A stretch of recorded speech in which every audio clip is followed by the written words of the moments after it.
త్రినాలి serial actress Tilottama character చేస్తున్న పవిత్ర Jayaram car accident జరగడం వల్ల హార్ట్అటాక్తో చనిపోయిన విషయం తెలిసిందే. పవిత్ర జయరాం చనిపోయి 3 రోజులు కాకముందే చంద్రకాంత్ పవిత్ర జయరాం ఉన్న ఫ్లాట్లో ఉరివేసుకొని చనిపోయారు.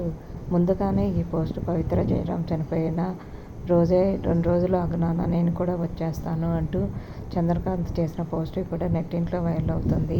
చంద్రకాంత్ ఉన్న ఫ్లాట్లోనే చంద్రకాంత్ సూసైడ్ చేసుకోవటం అందరినీ శోక సముద్రంలో ముంచుతుంది. ఇద్దరి ఆత్మకి శాంతి చేకూరాలని అందరూ కామెంట్స్ పెడుతున్నారు. కానీ చంద్రకాంత్ ఇలా చేయటం కరెక్ట్ కాదు అంటూ కొంతమంది కామెంట్స్ పెడుతున్నారు.